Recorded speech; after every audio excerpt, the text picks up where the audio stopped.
हरि ओम।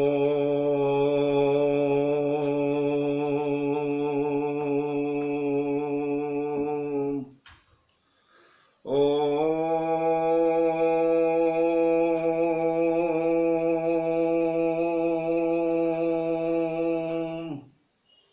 श्रीमन्महागणाधिपतये नमः। श्रीराम शरणं मम। श्रीगुरुवे नमः। श्री सरस्वत्यै नमः। श्रीमातृपितृचरणकमलेभ्यो नमः। गणेश हेरम्ब गजाननेति महोदरं स्वानुभवं प्रकाशिन् वरिष्ठ सिद्धि प्रिय बुद्धिनाथ वदन्त एवं त्यजत प्रभीति। ओम नमः परमहंसास्वादित चरण कमल चिन्ह मकरंदाय भक्तजनमानस निवासाय श्रीरामचंद्राय योऽन्तः प्रविश्य मम वाचमिमां प्रसुप्तां सञ्जीवयत्यखिल शक्तिधरः स्वधाम्ना अन्याश्च हस्तचरण श्रवणत्वगादीन् प्राणान् नमो भगवते पुरुषाय तुभ्यम्। वीणाधरे विपुल मंगलदानशीले भक्त्यार्तिनाशिनि शिव विरंचि हरीश वंदे कीर्तिं प्रदेखिल मनोरथ दे महारहे विद्या प्रदायिनि सरस्वती नौमि नित्यम्। अतुलित बलधामं हेमशैलाभदेहं दनुजवन कृशानुं ज्ञानिनामग्रगण्यम् सकल गुण निधानं वानराणामधीशं रघुपति प्रिय भक्तं वात जातं नमामि। प्रभु समरथ सर्वज्ञ शिव सकल कला गुणधाम जोग ज्ञान वैराग्य निधि प्रणत कल्प तरुणाम अपने अपने घरन की सब काहू को पीर तुम ही पीर सब घरन की धन्य धन्य रघुवीर। खल दल बन दावाय नल राम श्याम घन मोर रोम रोम में वज्र बल जय केसरी किशोर। जय कविता के गगन दिवाकर ज्ञान भक्ति के विमल प्रकाश पारिजात के पुष्प आप हो। जय गोस्वामी तुलसीदास। श्री गुरु चरण सरोज रज निज मन मुकुर सुधारी बरनौ रघुबर बिमल जस जोदायक फलचारि सियावर रामचंद्र की जय। श्री हनुमान जी महाराज की जय। गोस्वामी जी महाराज की जय। श्री राम कथा महोत्सव की जय। मेरे परमाराध्य अकारण करुणा वरुणालय जगत नियंता जगदाधार सर्वतंत्र स्वतंत्र परात्पर परब्रह्म अजय अनादि अगोचर अचिंत्य रूप अलेप यमान अभेद अखंड शुद्ध सच्चिदानंद घन निर्गुण निराकार सगुण साकार परम उदार सौम्य मानवावतार कौशल राजकुमार जानकी रमणीय शरण शरण करुणा निधान परम सुजान भगवान श्री राम भद्रजु माँ मैथिली प्रभु चरित्र सुनिबे को रसिया पौरुष पराक्रम के पावन प्रयागराज अंजनानंद वर्धन भगवती भास्वती वैदेही के लोचन तारे दुलारे लाडले प्यारे अंजनानंद वर्धन श्री हनुमंतलाल जी महाराज कविकुल चक्र चूड़ामणि साहित्य आकाश के दीप्त दिवाकर कविता कानून केसरी काव्य कामिनी कलाकंत हिंदी साहित्य के मूल स्तंभ गोस्वामी चरण भगवत चरितामृत का रसास्वादन करके नश्वर नरजीवन को कृतकृत्य करने वाले भ्रमर भावुक हरिपद रस रसिक परम भाग्यशाली विज्ञ श्रोता बंधुओं आर्य देवियों प्रिय बाल गोपाल आइए बड़े सौभाग्य का विषय इस पवित्र कार्तिक मास में हम लोग भगवत भक्त भगवान के अनन्य शरणागत भैया भरतलाल की परम मंगल मंजुल मोदमयी महिमा का गायन और श्रवण करके अपने जीवन को कृतकृत्य कर रहे हैं। भाग्योदयेन बहुजन्म समर्जितेन सत्संगमं च लभते पुरुषो यदा वै। जीवन में जब जिस क्षण सत्संग प्राप्त हो जाए, भगवान की कथा प्राप्त हो जाए, भगवत भक्तों की सन्निधि प्राप्त हो जाए, तो समझ लें कि हमारा भाग्योदय हो गया। अनंतानंत जन्मों का किया हुआ हमारा सुकृत फलीभूत हो रहा है। मित्रों, यह दूसरा सत्र श्री भक्त भैया के पावन चरित्र का हम लोग जिसका आनंद ले रहे हैं। कल मैंने निवेदन किया, अब चित्रकूट से अयोध्या चलने का समय आ गया है। अंतिम बार प्रणाम हो रहा है भगवान को। भरतलाल ने प्रणाम करके भगवान से सो अवलंब देव मोहिदेई अवधि पार पाऊं जैसे। अब गोसाई मोहिदेव रजाई सेवं अवध अवध भर जाई। और भगवान श्री रामभद्र भैया भरत को, भैया भरत का प्रबोध कर रहे हैं, उन्हें समझा रहे हैं, हे भरत, मोर तुम्हार परम पुरुषार्थ, स्वार्थ सुजस धर्म परमार्थ, पितुआय सुपाली दो भाई, लोक वेद भल भूप भलाई, गुरु पितु मातु स्वामी सिख पाले, चले हूं कुमग पग पर इन खाले, यस विचारी सब सोच विहाई, अरे पाल हुआ अवध अवधि भरी जाई। भगवान कहते हैं, भरत ने कहा था प्रभु सेवाऊं अवध अवधि भरी जाई, मैं अवध की सेवा करूं। देखे राम जी के और भरत जी के बोलने में कितना बड़ा फर्क है। भरत अयोध्या को अपना आराध्य मानते हैं, भरत अयोध्या को अपनी पूजनीय वस्तु मानते हैं, क्योंकि संपत्ति सब रघुपति कैया ही, ये अयोध्या मेरे प्रभु की है। तो प्रभु की प्रिय वस्तु भी प्रभु के समान ही प्रिय होती है। हमारे यहाँ वैष्णवों में भगवान के पार्षद जो हैं, भगवान के पूजा के जो पात्र हैं, उनकी भी पूजा का विधान है। हम लोग भगवान के लोटा को भी तिलक करते हैं, गिलास को भी तिलक करते हैं, पंचपात्र को भी तिलक करते हैं, जो भोग पात्र है भगवान का उसको भी तिलक करते हैं, सिंहासन को भी तिलक करते हैं। और भगवान के पादुकाओं का पूजन तो युगों से विदित ही है जगत में। तो चूंकि ये अयोध्या भगवान की है, श्री राम की है, इसलिए सेवं अवध अवधि भर जाए, अवध का सेवन करूं मैं। सेवों में सेवन भाव भी है, सेवन में सेवा भी। मैं अयोध्या की सेवा करते करते 14 वर्ष की अवधि को व्यतीत कर दूं। तो भरत ने दास बन करके निवेदन किया है, मैं अयोध्या की दासता करूंगा, अयोध्या का सेवक, अयोध्या का किंकर, अयोध्या का दास रहूंगा, अयोध्या का अनुचर रहूंगा।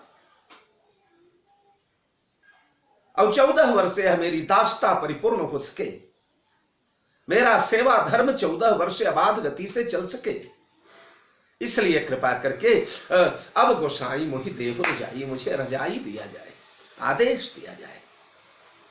आगे सो अवलंब देव मोहि देई, अवधि पार पावो जैसे। अवलंब की याचना किया, वहां भी से ही शब्द है, अवध पार पावो जैसे।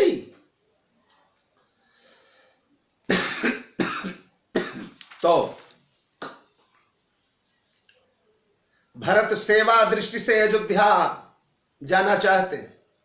हम अयोध्या की सेवा करेंगे 14 वर्ष और अवधि समाप्त हो जाएगी, अवधि के दिन समाप्त हो जाएंगे।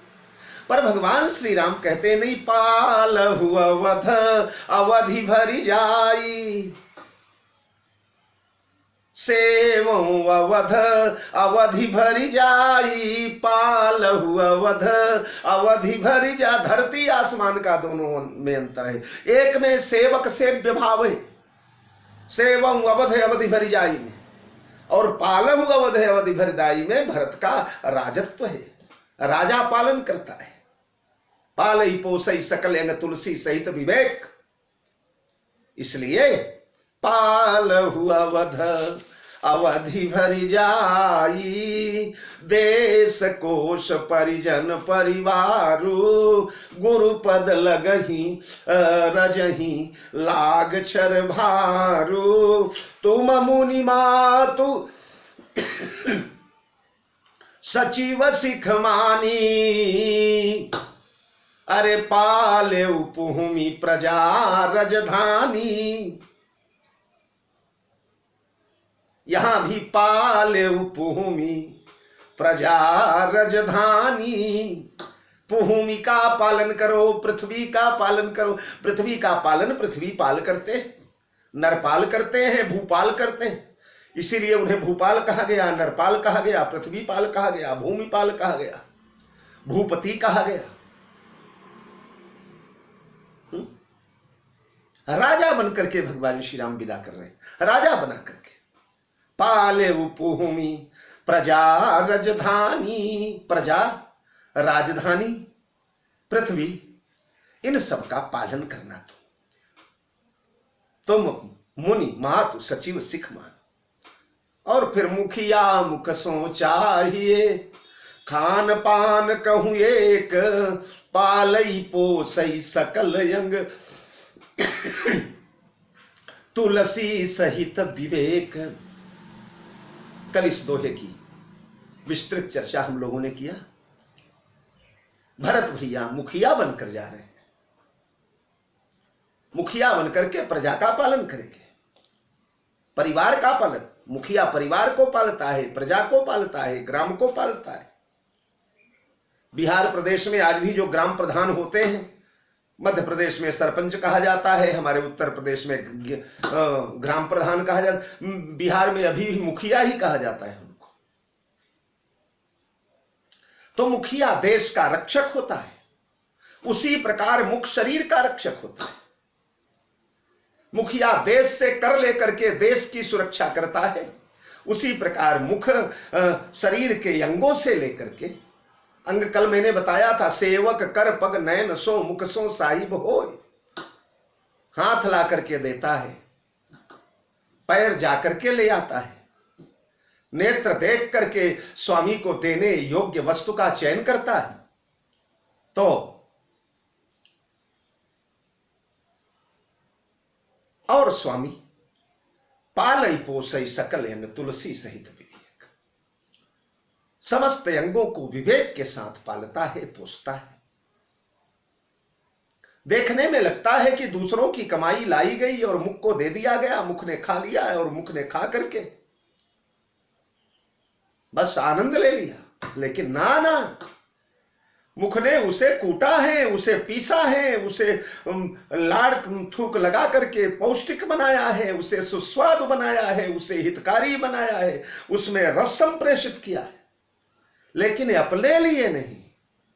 अपने लिए तो इतना बड़ा त्यागी है, मुंह इतना बड़ा त्यागी है कि महाराज अगर दांत में कहीं एक आध कणिका रह जाए, अन्न की एक आध साग पात कहीं कुछ गड़ा रह जाए, तो जब तक वह नहीं निकलता तब तक जीभ उसी से जाकर टकराती है। मानो जीभ मुंह को प्रेरित करती रहती है, इसे निकाल फेंको, निकाल फेंको, निकालो जल्दी। और एक आध किसी तिनके का, तृण का सहारा लेकर, किसी लकड़ी का सहारा लेकर के, और उन दांतों से उसे भी निकाल करके फेंक दिया जाता है। हमारे यहाँ वर्णाश्रम धर्म की जब परिकल्पना हुई तो वेद भगवान ने चातुर्वर्ण को इसी रूप में स्वीकार किया, शरीर के अंगों के रूप में। ओम ब्राह्मणोस्य मुखमासीत् बाहुराजन्य कृत ऊरु तदस्य वैश्य पद्भ्यागुं शूद्रो अजायत। ब्राह्मणोस्य मुखमासीत्, ब्राह्मण ही उस विराट पुरुष का मुख है, भुजाएं ही क्षत्रिय हैं, उदर जो है यही वैश्य है, और चरण जो है यही शूद्र है। देखने में ये भुजाएं, ये सूत्र, ये नेत्र, ये सब मिलकर के मुख को देते हैं। चरण जाता है, चरण सेवा करता है, सेवा करके वस्तु को नजदीक ले आता है। भुजाएं उसे खाने लायक बना करके और मुख को प्रदान कर देती है। तो समाज को कहा गया कि मुख जो है सर्वश्रेष्ठ बना दिया भगवान ने। ब्राह्मण सर्वश्रेष्ठ है समाज का, लेकिन ब्राह्मण की सर्वश्रेष्ठता केवल इतनी ही थी जनों कि हर वर्ग के लिए यहां विवेक शब्द कहा गया। विवेक, वैसे ब्राह्मण जो है विवेक का प्रतिनिधि था। विवेक यानी ज्ञान। तो विद्या पढ़ना, विद्या पढ़ाना, दान लेना, दान देना, यज्ञ करना, यज्ञ कराना, ये विवेक युक्त जो कार्य, यही ब्राह्मण के षटकर्म थे। तो ब्राह्मण के पास दिया इन लोगों ने, लेकिन ब्राह्मण ने साफ समाज को वितरित कर दिया, कुछ नहीं रखा है अपने पास। श्रीमद् भागवत महापुराण में, महाभारत में, अन्य पुराणों में परशुराम की चर्चा आती है वंशियों का विनाश करके परशुराम भगवान ने 21 बार धरती को जीता, लेकिन 21 बार जीतने के बाद भी अपने पास नहीं रखा। सब ब्राह्मणों को दान कर दिया, कश्यप को दान कर दिया। अच्छा, जब दान कर दिया, पहली बार जब परशुराम ने दान किया होगा तो दोबारा दान करने की आवश्यकता क्यों पड़ी? उन ब्राह्मणों ने पुनः उन्हीं राजवंशों को लौटा दिया। लौटाया तो फिर वो उग्र हुए, तो फिर दूसरी बार पृथ्वी का शोधन किया, फिर तीसरी बार, फिर चौथी बार, फिर 21 बारों तक पृथ्वी को इसलिए क्षत्रियहीन करना। क्षत्रियहीन का मतलब है वंशीय, जो कीर्तिवीर अर्जुन के वंशीय थे। सारे क्षत्रियों से हीन कर दिया होता तो सूर्यवंशी कहां से आते, चंद्रवंशी कहां से आते, नागवंशी कहां से आते? हाँ, है वंशीय जो थे। तो ब्राह्मणों को देते गए। वो महीने आध महीना देखा उन्होंने, ये लफड़े में न भजन हो रहा है, न पूजन हो रहा है, न आराधना हो रही है, न साधना हो रही है, न उपासना हो रही है। अरे छोड़ो, त्यागो। तृणवत त्याग करके पुनः जिसका तिसको लौटा दिया। वो पुनः उग्र बने तो परशुराम ने पुनः उनको समाप्त किया। इस प्रकार ब्राह्मण को दिया समाज ने, पर ब्राह्मण ने पुनः उसी समाज को दे दिया, अपने पास कुछ नहीं रखा। एक ऐतिहासिक कथा आती है, एक बार जर्मनी का कोई बहुत बड़ा विधिवेत्ता जिसका नाम मैगसेस था, वह मैगसेस जो है वो भारतवर्ष से आया चंद्रगुप्त मौर्य के समय। उस समय भारतवर्ष की राजधानी दिल्ली नहीं, पाटलिपुत्र हुआ करती थी। पाटलिपुत्र गया भारतवर्ष के महामंत्री चाणक्य से मिलने के लिए, प्रधानमंत्री चाणक्य का दर्शन करने के लिए, जिस चाणक्य ने नंद वंश को निर्मूल करके एक चरवाहे को, एक साधारण से बालक को भारतवर्ष का सम्राट अभिषिक्त कर दिया। सेल्यूकस जैसे शूरवीर को, सिकंदर जैसे शूरवीर को दांत खट्टे करवा करके वापस करवा दिया। एक बार उस ब्राह्मण का हम दर्शन करेंगे, एक बार मिलेंगे उससे। पाटलिपुत्र गए। पाटलिपुत्र जाने के बाद उन्होंने पूछा कि भाई भारतवर्ष के प्रधानमंत्री कहाँ रहा करते हैं, उनका पता कहाँ है, उनका महल कहाँ, उनका क्या है वो लोक कल्याण मार्ग आजकल हो गया, पहले 7 रेस कोर्स रोड, कहां है उनका वो मार्ग, वो रोड, वो राजपथ कहां है जहां भारतवर्ष का प्रधानमंत्री रहता है? कुछ लोगों ने कहा है आप सीधे चले जाइए, सीधे जाकर के फिर थोड़ा दाहिने मुड़ जाना, सीधे उस पथ पर चले जाना, आगे जाकर के थोड़ा बाएं मुड़ जाना, पुनः दाहिने मुड़ जाना और सीधी गली चले जाना और भारत के प्रधानमंत्री का घर आपको मिल जाएगा। वह न्यायवेत्ता चला है और गलिया मोहल्ले कूदता फांदता, लोगों से पूछता, लोग बताते जाते महात्मा चाणक्य का पता। और ऐसा करते करते महाराज एक गंदी गली में आया, टूटी फूटी झोपड़ियां हैं, नंगे धड़ंगे बच्चे बिलबिला रहे हैं, छोटे छोटी कुटिया, उन्हीं के बीच में एक ने बताया वो है भारत के प्रधानमंत्री की कुटी। देखा उसने, थर्रा गया। छोटी सी झोपड़िया है, झोपड़िया के ऊपर कुछ कुश और समिधा इत्यादि फैले हुए हैं, सूख रहे हैं हवन सामग्रियां। छोटा सा दरवाजा, छोटी सी झोपड़ी, लोगों ने बताया इसी में है। पहुंच गया, देखा एक दीपक टिमटिमा रहा है।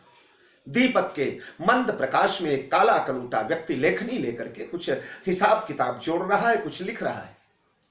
उसने देखा, अभिवादन किया, नमस्कार किया। श्रीमान नमस्कार, मैं जर्मनी से आया हुआ हूं। महात्मा चाणक्य ने दृष्टि उठाया। उसने कहा मैं आपसे कुछ व्यक्तिगत वार्तालाप करने आया हूं, व्यक्तिगत वार्तालाप। और उस काले कलूटे व्यक्ति ने वो दीपक जो जल रहा था हाथ के झटके से उसे बुझा दिया। एक दूसरा दीपक जलाया। दूसरे दीपक के मंद प्रकाश में बोले, आइए आपका स्वागत है, विराजी, बोलिए क्या वार्तालाप करना है आपको, ये जल पीजिए। उसने कहा वो तो सब होगा, पहले आप ये बताइए कि मैं जिस समय आया उस समय आप एक दूसरा दीपक जला करके कुछ लिखा पढ़ी कर रहे थे, और जब मैंने आपसे कहा कि मुझे आपसे व्यक्तिगत वार्तालाप करना है, प्राइवेट चर्चा करना है, तो आपने उस दीपक को बुझा दिया और ये दूसरा दीपक आपने जलाया। ऐसा क्यों? महात्मा चाणक्य ने कहा, श्रीमान जिस समय आप आए, मैं जिस दीपक के प्रकाश में लिखा पढ़ी कर रहा था वो दीपक शासन का था। उसमें शासन का तेल लगा हुआ था, शासन की बाती थी, शासन का दीप था। आपने कहा मुझे व्यक्तिगत वार्तालाप करना है, तो शासन के जलते हुए तेल के प्रकाश में मैं आपसे वार्तालाप व्यक्तिगत करूं? नाना, मैंने उसे बुझाया और मुझे जो पारिश्रमिक मिलता है उस पारिश्रमिक के माध्यम से जो दीपक मैंने बनाया है, जो अपने मेहनत का तेल लगाया है, जो अपने वेतन का बाती लगाया है, उसके प्रकाश में आपसे व्यक्तिगत वार्तालाप होगा। थर्रा गया वह न्यायविद। उसने कहा, धन्य है, ऐसा ही महापुरुष एक चरवाहे को भारतवर्ष का सम्राट बनाने की क्षमता रखता है। नंद वंश जैसे विशाल वंश को, रावण जैसे वंश को मिटा करके निर्मूल करने की क्षमता रखता है। सिकंदर और सेल्यूकस जैसे महान हस्तियों को भी दांत खट्टे करने की क्षमता रखता है, जिसमें इतना बड़ा त्याग हो। ये मुक्की कथा है, ऐसा मुख है। तो तुम मुख बन करके रहना भरत। अब भरत भैया मुख बन करके 14 साल रहे, अपने लिए कुछ भी नहीं। अयोध्या जाएंगे तो भरत का जीवन पढ़िएगा। तेहि पुर बसत भरत बिनु रागा, चंचरीक जिमि चंपक बागा। उस नगर से कोई आसक्ति नहीं है, नगर का एक पैसा भरत अपने लिए उपयोग नहीं करते। सब प्रजा की सेवा में, सब राष्ट्र की सेवा में, सब अयोध्या की शुश्रूषा में, माताओं की सेवा में, गुरुजनों की सेवा में। तो ये राजनीति शास्त्र है। वाल्मीकि रामायण में भगवान ने कई श्लोकों में जो उपदेश दिया है भरत को, एक दोहे में हमारे तुलसी ने दे दिया। ये तुलसी बाबा की काव्य कला है। मुखिया मुख सो चाहिए, खान पान कहूँ एक, अरे पालई पोसई सकल अंग, तुलसी सहित विवेक। राज धर्म सर्वस यतनोई। भैया राज धर्म सब बस इतना ही है जो मैंने सुनाया। मुखिया मुख सो चाहिए, खान पान कहूँ एक, पालई पोषई सकल अंग, तुलसी सहित विवेक। राज धर्म सर्वस यतनोई, जिमि मन माह मनोरथ गोई। छोटी सी बात में सारा राजधर्म भरा हुआ है। जैसे छोटे से मन में समस्त बड़े बड़े मनोरथ भरे रहते हैं।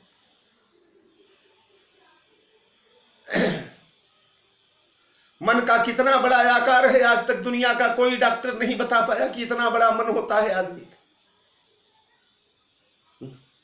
लेकिन उस मन में जगत के समस्त मनोरथ लबालब भरे हुए हैं। गोस्वामी जी विनय में कहते हैं, आसन बसन पशु वस्तु विविध विधि, सब मानी माह रह जैसे। एक मणि आ गई, अनमोल मणि। उसी मणि में असन बसन पशु वस्तु विविध विधि। उसी मणि में भोजन भरा हुआ है, उसी मणि में वस्त्र भरा हुआ है, उसी मणि में हाथी घोड़े गाय बैल भैंस भरे हुए हैं, उसी मणि में कपड़ा भरा हुआ है, उसी में बर्तन भरा हुआ है, उसी में घर बना हुआ है, उसी में आभूषण भरा हुआ है, उसी में खाद्य पेय की वस्तुएं भरी हैं, उसी में कुर्सी भरी है, उसी में पलंग भरा है, उसी में बिस्तर भरा हुआ है। सब उसी मणि में है कि नहीं? उसे अनमोल मणि को विक्रय करने के बाद सब उपलब्ध होंगे कि नहीं होंगे? तो आसन बसन पशु वस्तु विविध विधि, सब मानी माह रह जैसे। उसी प्रकार सरग नरक जग अचर लोक बहु बसत मध्यमन वैसे। सरग नरक चर अचर लोक बहु। उसी प्रकार सरग नरक चर अचर लोक बहु बसत मध्यमन वैसे। वैसे ही मन में सारे स्वर्ग नरक चर या चर समस्त 14 भुवन त्रैलोक धर्म कर्म पाप पुण्य नाना प्रकार के ज्ञान विज्ञान नाना प्रकार की चर्चाएं सब बसत मध्यमन वैसे। सब वैसे ही मन में भरे हुए। उसी प्रकार राजा को राज के जितने भी कार्य होने चाहिए वो मन में जिमी मन माहु मनोरथ गोई। इसीलिए इसका नाम मनोरथ है। ये तनोरथ नहीं है, ये बाह्य रथ नहीं है, ये मनोरथ है। मन की वस्तु है और मन की वस्तु को प्रकट नहीं करना चाहिए। उसे सर्वदा गुप्त रहना चाहिए, गुह्य रहना चाहिए, छिपा हुआ रहना चाहिए। राजा को क्या करना है ये बात राजा को भरे समाज में नहीं बताना चाहिए। कौन सा शत्रु है, कौन सा मित्र है, कौन सा चोर है, कौन सा साधु है, किसके साथ कौन बर्ताव करना चाहिए प्रथम ही प्रकट हो जाएगा, तब तो राज चलना असंभव हो जाएगा। एक समालोचक महोदय ने बस यही जो उपमा दिया गया है, मुखिया मुख सो चाहिए खान पान कहुए पालई पोषई सकल अंग तुलसी सहित विवेक। उन्होंने कहा बड़ा बुद्धि का घोड़ा दौड़ाया भले आदमी ने। बोले तुलसी बाबा अपने कुटिया में पड़े रहते थे, बैरागी साधु थे, कोई उच्च समाज में तो उनका स्थान था नहीं। उस समय भिक्षुक वृत्ति से मानत हो चारी फल चारी ही चनक को, उस वृत्ति से जीवन यापन करने वाले तुलसी कुछ जमींदारों की कुछ तालुकेदारों की सभा देखा होगा उन्होंने। उन जमींदारों तालुकेदारों की सभा का निरूपण उन्होंने कर दिया। वो मुखिया मुख सो चाहिए खान पान कहूं एक। बड़े बड़े चक्रवर्ती सम्राट राजाओं के सभा में तो उनका प्रवेश ही नहीं था। कुटिया में पड़े रहते थे, राम राम करते थे, कभी कभी किसी जमींदार साहूकार के यहां चले जाते रहे होंगे। तो जैसा देखा वैसा उन्हें, रे महोदय ये तुलसी जैसे त्रिकालदर्शी कवि का अनुभव है। वैसे उत्तरकांड में जो प्रचंड कलयुग का वर्णन है आपने देखा होगा। आज के 500 वर्ष पहले जिन वस्तुओं की कल्पना नहीं की जा सकती थी वो वस्तुएं रामचरितमानस में लिखी हुई है और आज प्रत्यक्ष साकार हो रही है, एक एक साकार हो रही है।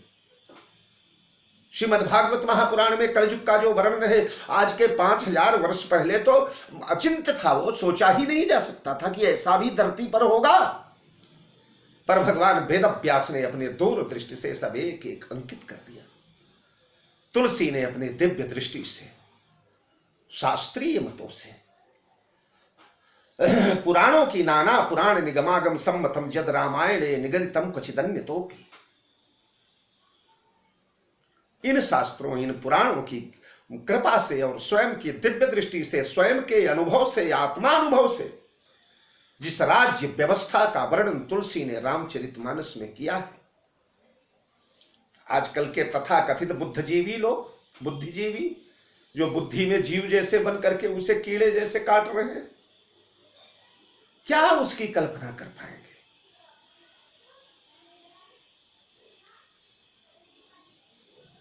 राम राज्य का जो वर्णन तुलसी के रामचरितमानस में हुआ है, उस राज्य व्यवस्था में आज भी बड़ी बड़ी संपन्न राज्य व्यवस्थाएं हैं। इंग्लैंड की संसद है, अमेरिका की जो है सभा है, भारतवर्ष की संसद है, अन्य देशों में, जिन देशों में आज की सभ्य कही जाने वाली संसदों में बड़े बड़े मनीषी, बड़े बड़े विद्वानों के द्वारा निर्मित संविधानों के संचालन के लिए, संविधानों के सुचारू रूप ढंग से क्रियान्वयन के लिए जो आजकल शासन पीठें चलाई जाती हैं, उनमें भी लात घूंसे चला करते हैं, भिंडी बाजार बन जाता है। तो मैं अभी लोकसभा और राज्यसभा की टीवी चला दो तो हम लोग 15 मिनट में बंद कर देते हैं, देखने में घृणा आती है। ये आज की राज्य व्यवस्था है, तुलसी की राज्य व्यवस्था। उस सभा में श्री राम बोलते हैं, आवश्यक हुआ तब भरत बोलते हैं, गुरुदेव वशिष्ठ बोलते हैं, सुमंत्र बोलते हैं, वामदेव बोलते हैं, जाबाली बोलते हैं। ऐसे बड़े बड़े महामनीषी लोग समय आने पर अपना मंतव्य प्रकट करते हैं और एक दूसरे का शोषण नहीं पोषण होता है उन सभाओं में। कोई कुछ कह दे तो उसका परिपालन करने का प्रयास किया जाता है, बड़ी सभ्य भाषा में, बड़ी मधुर भाषा में। कौन ऐसी राज्य व्यवस्था विश्व में होगी कि राजा प्रजा के समक्ष जाकर के निवेदन करे, जौवनीति कछु भाषो भाई भाखों भाई तौ बर जेऊ मोहि भय बिसराई। चलो कल्पना करो तुलसी के राज्य व्यवस्था की। एक पंक्ति तुलसी की अगर आज संसार में उतरित तो हो जाए, नहीं को अबुध न लक्षण ही ना, सब गुणज्ञ पंडित, सब ज्ञानी, 100% साक्षरता की कल्पना है तुलसी के राम राज्य में। सब गुणज्ञ, सब पंडित, सब ज्ञानी, स्त्रियां पूर्ण रूपेण पतिव्रता है। स्त्रियों का खैर पातिव्रत तो जुगों से कहा गया है, उनकी भरपूर चर्चा, भूरी भूरी चर्चा हुई, पर राम राज्य ने संविधान बदल करके एक नारी व्रत रत नरझारी ते मन बच क्रम पति हितकारी। पतियों को एक नारी व्रत बना दिया जिस राम राज्य ने। उस राम राज्य के शिल्पी तुलसी को जमींदारों की सभा का अनुभवी कहा जाता है। नहीं मेरे भाई, हमारे गोस्वामी तुलसीदास की जो उदात्त राम राज्य कल्पना है, अगर आज साकार हो जाए तो एक दिन में धरती में त्रेता आ जाएगा, सतयुग आ जाएगा। त्रेता भई कृतयुग कई करनी। तो राज धर्म सर्वस ये तनोई, जिमि मन माहु मनोरथ गोई। बस इतना ही राजधर्म है भैया, जैसे मन में समस्त मनोरथ छिपे रहते हैं। राजधर्म सर्वस तनोई, जिमि मन माह मनोरथ गोई। बंधु प्रबोध कीन बहु भांति, बिनु आधार मन तोसन साति। भगवान ने नाना प्रकार का प्रबोध किया, बहु भांति, ऊपर के दोहे से लेकर के लगातार भगवान का प्रबोध चलता आ रहा है। हर प्रकार से भगवान ने समझाने का प्रयास किया। राम जैसे वचन रचना यति नागर ने समझाया, लेकिन ये सब समझाने के बाद सूझ जुआरी ही आपन दाऊं। भूखे को तो 2 रोटी चाहिए, प्यासे को जल चाहिए। प्रभु उपदेश तो बहुत बड़ा दे रहे हैं, पर आधार नहीं दे रहे हैं। जिसे पकड़ कर अवध पार पाऊं यही से ही, जिसकी सेवा करके मैं अवधि को पार कर सकूं, 14 वर्ष के विशाल महासागर को पार करने की नौका तो दे ही नहीं रहे। किसी को समुद्र में फेंक दिया जाए और प्रवचन शुरू कर दिया जाए माइक लगा करके, वो प्रवचन उससे समुद्र पार करवाएगा। उसके लिए तो नौका चाहिए, जहाज चाहिए। वह जहाज तो प्रभु दे नहीं रहे। बिनु आधार मन तोष न शांति, ना संतोष हो रहा है न शांति मिल रही है। मन बार बार विकल हो रहा है। ये प्रवचन सुनकर मैं कैसे जीऊंगा 14 वर्ष। प्रभु कुछ आधार दीजिए। टूटे हुए मन को अवलंब सोय अवलंब देव मोहिदोई, पूर्व ही निवेदन कर चुके हैं। अवलंब माने आधार। यहां भी बिनु आधार मन तो समसाती, आधारम देहि राजेंद्र। आधार का मतलब, आधार माने नींव, जहां जिस पर कोई चीज टिके। तो नींव कहां रहती है? नीचे रहती है। संकेत यही है कि नीचे रहने वाले आधार को दिया जाए। भरतशील गुरु सचिव समाजु, सकुच स्नेह विबस रघुराज। भरतशील, भरत का शील, और गुरु सचिव समाजु, गुरुदेव और मंत्रिमंडल का समाज। इसलिए सकुच स्नेह विबस रघुराज। यहां प्रतिक्रिया को बदल दिया गया। भरतशील, इसका प्रभाव क्या पड़ा? बोले स्नेह विवश रघुराज। स्नेह के विवश हो गए भरत के शील के कारण। भरत के शील ने भगवान को स्नेह में डुबा दिया। और गुरु सचिव समाजु, गुरु सचिव समाज ने भगवान श्री राम को सकुच में दबा दिया। भरतशील गुरु सचिव समाजु, शील स्नेह विवश रघुराजु। भरत के शील ने और गुरु और मंत्रिमंडल ने, मंत्रियों के समाज ने भगवान को संकोच और स्नेह के विवश कर दिया। भरत ने स्नेह के विवश कर दिया और गुरु सचिव समाज ने संकोच के विवश कर दिया। यद्यपि नाम प्रथम भरत का लिखा गया। थोड़ा मानस के प्रेमी, यही तो रामचरितमानस का वैशिष्ट्य है। मैंने कई बार कहा, एक एक शब्द वेद मंत्र के समान प्रामाणिक। यहां नाम प्रथम भरत का है, बाद में गुरु सचिव समाजू है, पर परिणाम इसका, परिणाम गुरु सचिव समाजू का पहले दिया गया, क्योंकि राम के ऊपर घट रहा है। राम ने पहले गुरु और सचिव समाज के परिणाम को स्वीकार किया, बाद में भरत के स्नेह रूपी परिणाम को स्वीकार किया। गुरु सचिव समाज, इनका संकोच क्यों? ये चित्रकूट तो संकोच का प्रसंग है सज्जनों। यहां कुल 32 बार संकोच हुआ है दोनों भाइयों की तरफ से। 32 बार संकोच संकोच संकोच। अस कहियत सकुचे रघुराव, शील सनो सकुच रघुराव। सकुच राम फिर सभा बिलोकी, सकुच राम फिर अवन बिलोकी।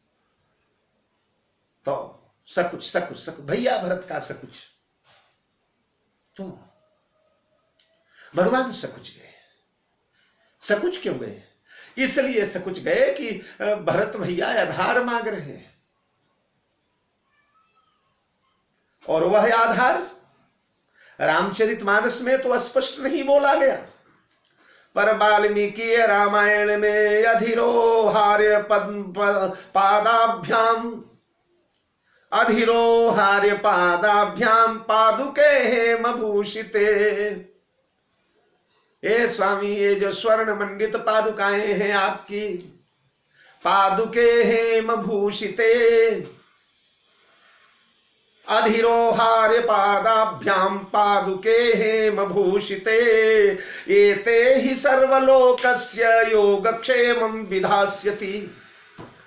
स्वामी, एक बार इन स्वर्ण मंडित पादुकाओं पर अपने चरणों को डाल करके आप प्रसाद रूप में इन्हें हमें दे दें।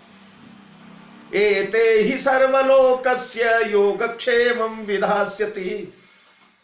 ये पादुकाएं ही समस्त लोगों का योगक्षेम करेगी। राम जी ने कहा है, गुरुपद रजहि लाग छरभारु। सारा उत्तरदायित्व, सारी आवश्यकताएं गुरुदेव के चरण की धूल पूर्ण करेगी। भरत कहते हैं आपकी पादुका पूर्ण करेगी। मुझे आपकी पादुका चाहिए। क्योंकि भरत के गुरु तो राम ही है। वो लक्ष्मण जी ने जो कहा है ना, गुरु पितु मातु न जानो काऊ, कहूं सुभाव नाथ पति आहो, मोरे सबई एक तुम स्वामी। गुरु गोसाई साहिब अनुकूला, मोरे तुम प्रभु गुरु पितु माता। तो आपने कहा है ना कि गुरुपद रजहि लाग छर भारो, तो हे गुरु जी अपने आपका पद रज जिसमें लगा हुआ है वो पादुका दे दे हमें। ये पादुकाएं जो है ये ते ही सर्वलोकस्य योगक्षेमं विधास्यति, सारे जगत का उत्तरदायित्व ये उठा लेंगी, केवल अयोध्या का नहीं सर्वलोकस्य। वाल्मीकि में स्पष्ट कह दिया। अध्यात्म रामायण में तो बिल्कुल खुलकर पादुके देहि राजेंद्र, हमें पादुका चाहिए। राज्याय तब पूजिते तयोः सेवा करोम्येव यावदागमनं तव, यावदागमनं तव, यावद आगमनं तव, जब तक आपका आगमन होगा, तयोः सेवा करोम्येव, उनकी सेवा करूंगा मैं। इसलिए पादुके देहि राजेंद्र, हमें पादुका दिया जाए प्रभु। बड़े चतुर हैं भरत सुजान। भगवान थोड़ा मन ही मन मुस्कुराए इस स्नेह को देख करके। बड़े चतुर हो भरत, पादुका मांग लिया। पादुका का तात्पर्य क्या होता है? देखिए, पादुकाएं जड़ है, चलने फिरने में असमर्थ। यद्यपि राम की पादुकाएं हैं, मैं आगे इनका वर्णन करूंगा, पर एक व्यवहार, जगत व्यवहार की बात कर रहा हूं। पादुका चलने फिरने में असमर्थ है, चलती नहीं, पादुका को चलाया जाता है। पादुकाएं चलाई जाती हैं, चलती नहीं, वो एक जगह स्थिर रहती हैं। जहां उतार दिया, किसी सभा में, किसी मंदिर में, किसी भंडारे में, किसी भोग में। आजकल तो बढ़िया जूता चप्पल पहने पहने बाबू लोग जय जय सियाराम, बड़े बड़े पंडित, बड़े बड़े ज्ञानी। एक बार हैदराबाद गया मैं, एक भागवताचार्य, बहुत बड़े विद्वान थे, हमारे बड़े अच्छे संपर्की थे, परिचय के थे, मारवाड़ी पंडित जी थे, भागवत के महान पंडित। उनके कन्या का विवाह,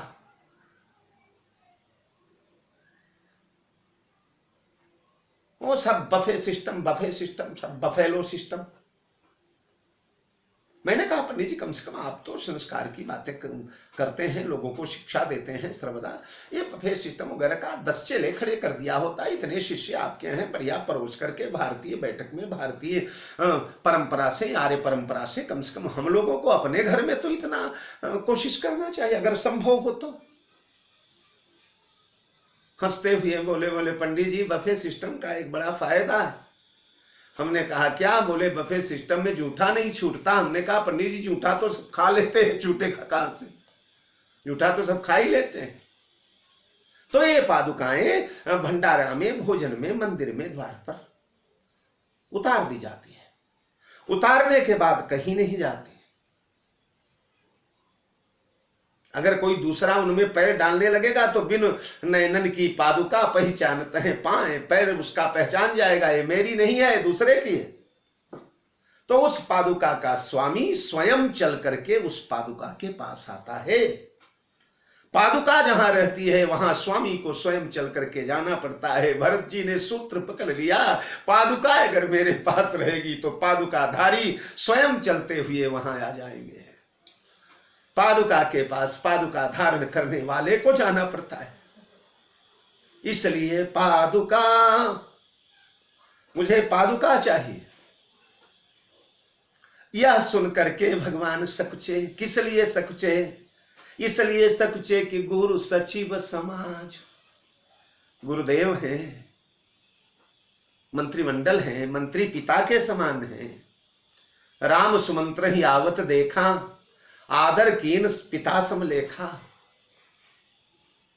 खैर सुमंत्र जी तो मंत्री हैं, प्रधानमंत्री, पर उस मंत्रिमंडल में वामदेव जैसे महान ज्ञानी, महान तपोनिष्ठ हैं, मंत्रपूत हैं, हाँ? स्वयं मंत्रमय ही जिनका जीवन भरा हुआ है, ऐसे परम धर्मात्मा लोग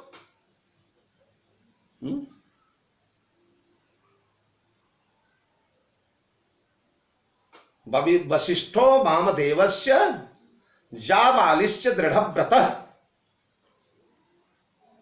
ये दृढ़व्रत लोग हैं, ऐसे जाबाली बैठे हैं, वामदेव बैठे हैं, जनक के महाराज सतानंद जी बैठे हैं, महाराज अत्रि जी विराजमान हैं, गुरुदेव अपने वशिष्ठ बाबा बैठे हैं, जिनके गुरुपद रजहि लाग क्षर भारू। अभी अभी मैंने भाषण दिया है, गुरुदेव के चरण की धूल समस्त योगक्षेम का वहन करेगी। वो गुरुदेव विराजमान है, तो इनके समक्ष में अपनी पादुका दूं भरत को पूजने के लिए। देखिए, पादुका पूजन होता है अपने पूज्य का, अपने आचार्य का, अपने गुरु का, अपने भगवान का, अपने इष्ट का। लेकिन पादुका गुरु ही दे तभी ठीक है, चेला देने लगे तो अच्छा नहीं लगता। हमारे गुरुजी विराजमान हो, गुरुजी के सामने मैं किसी को अपनी पादुका पूजा के लिए देने लगूं, ये कितनी बड़ी अशिष्टता है, कितनी बड़ी असभ्यता है। भगवान सकुचे सकुच स्नेह विवश रघुराजू। सकुच इसलिए है, सकुच बस इसलिए हुए कि गुरुदेव विराजमान है, ये मुनिमंडल विराजमान है, विद्वत मंडल विराजमान है। यहां तो इनके पादुकाओं का सम्मान होना चाहिए। गुरुदेव के समक्ष राम जैसा शिष्य अपनी पादुका पूजने के लिए दे, इसे पूजना, इसका सेवा करना। भरत सेवई के लिए तो मागर सेवं अवधि अवध भरी जाई। सो अवलंब देव मोहि देई, अवधि पार पामो जैसे ही। तो अपने पादुका की सेवा गुरु जी के सामने बोलूं मैं, गुरु जी के सामने दूं मैं, इसलिए सकुच रहे। और स्नेह बाद में लिखा, यद्यप भरत का स्नेह है, गुरुजनों का सकुच है। गुरुजनों का नाम बाद में आया, गुरुजनों के सकुच को पहले कहा। भरत के स्नेह को बाद में इसलिए कहा कि गुरुजनों का सकुच हुआ, सकुचाए। परम संकोची कहू न राम सब स्वामी सकोची। वो संकोची राम सकुचाए, लेकिन भरत के स्नेह ने उस संकोच को भी दबा दिया। भरत का स्नेह भारी, इसलिए स्नेह बाद में आया। भरत का स्नेह वजनदार पड़ गया। मर्यादा भंग हो तो हो, कुछ अनुचित हो जाए तो हो जाए, पर भरत भैया तुम्हारे मन को नहीं तोड़ा जा सकता। इसलिए भरतशील गुरु सचिव समाजु, सकुच स्नेह विवश रघुर। और अंत में स्नेह के विवश हो गए, स्नेह भारी पड़ गया। सकुच पर स्नेह भारी पड़ गया, सकुच स्नेह से हल्का हो गया, और तुम्हारे स्नेह का पालन होगा। भरत और प्रभु करी कृपा पावरी दीनी, जय हो सादर भरत शीश धरि लीनी। भगवान ने कृपा करके अपनी पादुकाएं उतार करके दे, पादुके हेम भूषिते दे दिया। पादुका दे दिया तो भरत ने पादुकाओं के साथ बर्ताव कैसा किया, व्यवहार कैसा किया। मैंने बताया, पादुका चरण में रहती है, चरण में भरत आधार मांग रहे हैं। बिनु आधार मन तोष न साथी, भरत अवलंब नीचे रहता है, आधार नीचे रहो। भरत ने तो इसे सिर पर रख लिया। सादर भरत शीश धरि लीनी, सिर पर क्यों रखा? बोले ये आधार है। जहां राम राज्य का निर्माण होता है, उस देश में आधार पर मनुष्य नहीं सवार होता, बल्कि आधार को भार बनाया जाता है। जहां आधार को सिरोधार्य कर लिया जाए, आधार को भार बना लिया जाए, जहां अवलंब को सिर आंखों पर रख लिया जाए, वहां राम राज्य साकार होता है। राम राज्य दूसरे के पादुका में अपना पैर डालने से नहीं होता, दूसरे के पद में अपना पद डालने से रावण राज्य का निर्माण होगा, दुर्योधन राज्य का निर्माण होगा। दूसरे के पद को छीनने से, दूसरे के पद में अपना पद डालने से रावण राज्य का निर्माण होगा, पर राम राज्य का निर्माण तो दूसरे के पद को अपने सिरोधार्य करने से होता है। अपने सिर पर दूसरे के पद को धारण किया, दूसरे के पादुका को शिरोधार्य किया जाए। ये प्रभु की पादुका है, प्रभु ने अपना चरण इन पर रखा है। और हमारे ठाकुर का चरण जिस पर पड़ गया हो प्यारे, वो पैर में डाली जाएगी। वो ठाकुर का चरण जी, ठाकुर के चरण से निकली हुई जो वस्तु हो। भरत भैया ने सादर भरत शीश धरि लीनी, शिरोधार्य कर लिया। अब पादुका के बारे में देश में नाना प्रकार के प्रश्न उठते हैं। ये पादुकाएं आई कहां से, कहां से आई पादुका? तो पहली बात तो यह है कि सीधे भरत भैया ने कहा है, अधिरोहाय रोहार्य पादाभ्याम पादुके हेम भूषिते। ये स्वर्ण मंडित पादुका है। भरत जी स्वयं लेकर के आए। भगवान के राज समाज का सब साज लेकर के आए हैं ना।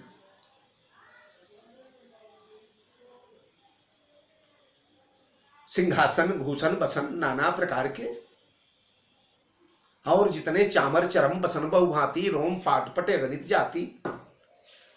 तो जब राजा को सर्वस्व प्रदान किया जाता है तो स्वर्ण भूषित पादुका भी प्रदान की जाती है। पहले आचार्य के द्वारा मुकुट पहनाया जाता है, तिलक किया जाता है, मुकुट धारण करता है राजा। उसके बाद अंत में राजा को, सब प्रक्रियाओं के अंत में राजा को पादुका पहनाई जाती है। और उसका उद्देश्य होता है कि जब तक भुजाओं में शक्ति हो, जब तक तुम्हारी गर्दन में शक्ति हो, तुम्हारे कंधों में बल हो, तब तक इस मुकुट को धारण करना। और जब चौथापन आ जाए तो मुकुट को उतार कर ये पादुका धारण करके वन में वानप्रस्थ के लिए प्रस्थान कर जाना, तपस्या के लिए प्रस्थान कर जाना, या घर में ही पादुका धारण करके वानप्रस्थी बन जाना। तो राज सिंहासन काल में पादुका राजा को प्रदान की जाती है। तो भरत भैया स्वयं समस्त सामग्रियों में से, वो सामग्रियां जो घोड़ों पर, ऊंटों पर, बैलों पर, बैलगाड़ियों पर, चकड़ों पर, खच्चरों पर लाद लाद करके अपूर्व वैभव आया है अयोध्या से, उसमें पादुका भी आई है। वह पादुका जो है हर सामग्री भरत भैया ने भरतकूप में और अन्य स्थलों पर वितरित कर दिया। पर उन पादुकाओं को बचाए रह गए, क्योंकि भरत की लालसा तो अलग है। और वह पादुकाएं आज भगवान ने अपने चरणों में डाल करके भरत को प्रसादी स्वरूप दे दिया। दूसरी बात, लक्ष्मण कुमार जिस समय भगवान वन मार्ग पर चलने लगे, वाल्मीकि रामायण में वर्णन आता है, लक्ष्मण ने वन योग्य समस्त सामग्रियों को एकत्रित करके साथ में लिया है। उसमें कुदाल लिया है, खंती खोदने के लिए, कुल्हाड़ी लिया है, धनुष लिया है, कटार लिया है, वलकल लिए हैं। जो जो वस्तुएं, पादुका लिया है, आवश्यक वस्तुएं, जो जीवन आवश्यक वस्तुएं हैं, वो सब बांध करके लक्ष्मण जी साथ में चले। तो उन सामग्रियों में लक्ष्मण जी पादुका भी लेकर के चले थे। लेकिन अभी तक जहां जहां राम आए समस्त स्थल तीर्थ, अयोध्या से गंगा तक तीर्थ, गंगा से प्रयाग तक तीर्थ, प्रयाग से चित्रकूट तक तीर्थ। तीर्थ में पादुका नहीं धारण करना चाहिए। चले राम बन अटन पयादे, कोमल चरण चलत बिनु पनहि, भई मृद भूमि सकुच मन मनहि। भरत जी भी चित्रकूट आदि में कहीं पादुका नहीं पहने। तो इतनी दूर तक तीर्थ आते हैं, उन तीर्थों के लिए भगवान ने पादुकाओं को चरण में नहीं डाला। तीसरी बात, भरत कह रहे हैं, सो प्रभु बिनु आधार मन तोष न साथी, मुझे आधार चाहिए। तो भरत का आधार बनने के लिए भगवान श्री राम और जानकी दोनों बदल करके पादुका रूप में परिवर्तित हो गए। एक रूप से भगवान बन जाएंगे, एक रूप से रावण को मारेंगे और दूसरे रूप से पादुका बन करके भगवान श्री राम भरत के साथ चल पड़े। चित्रकूट में एकादश अवतार हुआ, भय भरत के कारणे एकादश अवतार। आज तक भगवान का दशावतार माना जाता था, चित्रकूट में एकादशावतार हुआ। पादुका अवतार धारण करके मानो राम सीता बदल गए। भरत ले तेरे लिए, तेरे प्राण बचाने के लिए भैया, तुम्हारे स्नेह की संरक्षा सुरक्षा के लिए हम पादुका बनने को तैयार हैं, हम पादुका बन जाएंगे। फिर ये पादुका भगवान के कल्पना से रचई जासु अनुशासन माया, लव निमेश में भुवन निकाया। लव निमेश में, निमेश मात्र में अखिल भुवन को जिनके अनुशासन, जिनके भाव भंगिमा से जो सृजति जग पालति हरति रुखफाई कृपा निधान की। केवल रुख जान लिया, जगत का सृजन पालन हरण सब कुछ निर्माण सब एक शांत भव भव विभव पराभव उद्भव स्थित संहार कारिणीम क्लेश हारिणीम, और वो बगल में पार्श्व में विराजमान है। भगवान की इच्छा जाना है और महा माया भगवती जानकी ने, महालक्ष्मी ने पादुकाएं कल्पना से निर्मित करके भगवान के सामने प्रस्तुत कर दिया। हमारे स्वामी संकोच में पड़े, गंगा के किनारे यही हुआ था। प्रभु सकुचे यही कछु नहीं दीना, तुरंत पिए ही की सिय जान निहारी, और मनि मुदरी मन मुदित उतारी। वहां भी राम सकुचे, यहां सकुच स्नेह विवश रघुराजु, वहां केवट उतरी दंडवत कीन्हा, प्रभु ही सकुचे ही नहीं कछु दीना।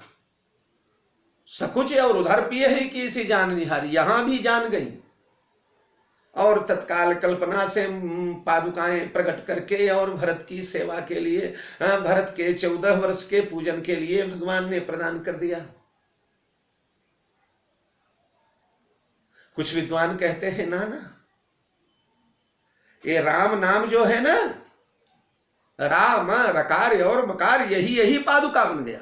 और गोस्वामी जी ने निवेदन भी किया है, संपुट भरत स्नेहर तन के, आखर जनु जुग जीव जतन के, आखर जुग।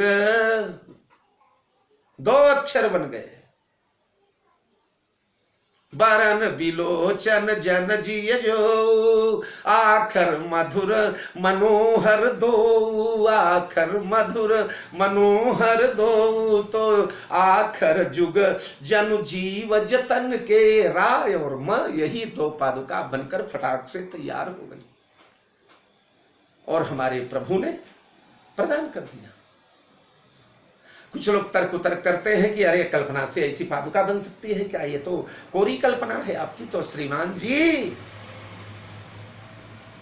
जिसके कल्पना से अखिल भुवन का निर्माण हो सकता। अच्छा ये बताइए, प्रभु के कल्पना से पादुका नहीं बन सकती तो महाभारत में कौरव सभा के बीच बैठी हुई, कांपती हुई, थरथराती हुई, बिलकती हुई, रोती हुई, करुण क्रंदन करती हुई अशुद्ध अवस्था की देवी द्रौपदी, जिस समय साड़ी खींची जाने लगी उनकी, तो उस समय साड़ियों का अंबार, नारी बीच साड़ी है कि साड़ी बीच नारी है कि नारी ही की साड़ी है कि साड़ी ही की नारी है, ये कहां से आई साड़ी?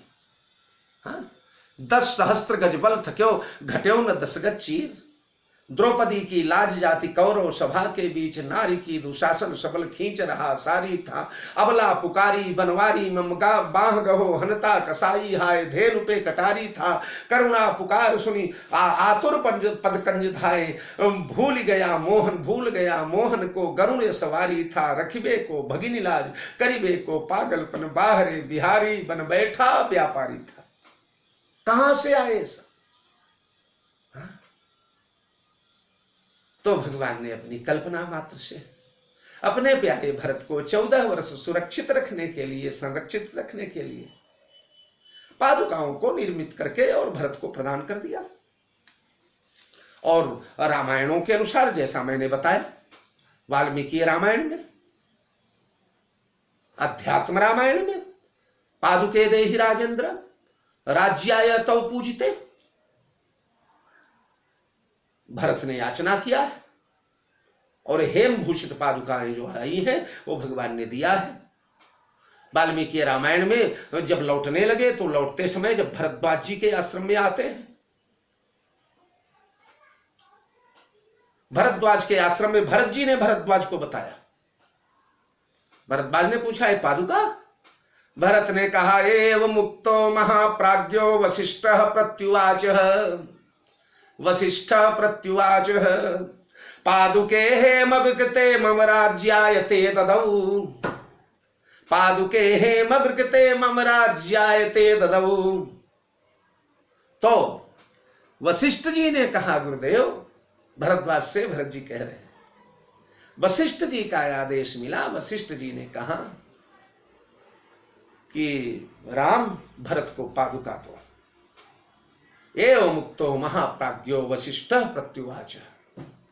अच्छा, जब वशिष्ठ जी ने कहा तो वो जो सकुच स्नेह विवश रघुराजू हैं, तो रघुराजू का सकुच अपने आप ही मिट गया, उसका भी समाधान हो गया। गुरु जी स्वयं आदेश दे रहे हैं। तो इस प्रकार पादुका मिली है।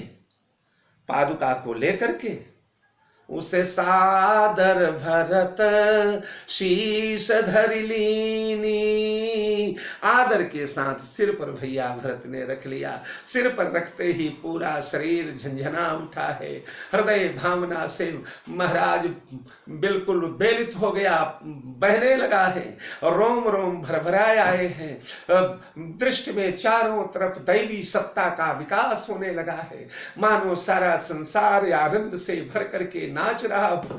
भरत का सर्वस्व सुधर गया हो, भरत की सारी भ्रांति, सारी क्लांति, सारा श्रम, सारा हठ, सारा आग्रह, सारा दुराग्रह, सारी न्यूनता, सारी क्षीणता, सारी वेदना, सारी पीड़ा, सारी निम्न भावना साप का शमन हो गया है। जैसे एक नए लोक में भरत भैया पहुंच गए हैं। उसके बाद पादुका भगवान की महिमा कल मैं आप लोगों के समक्ष पुनः प्रस्तुत करने का प्रयास करूंगा। यहीं से आप सभी श्रोताओं को जय जानकी जीवन। बहुत बहुत धन्यवाद।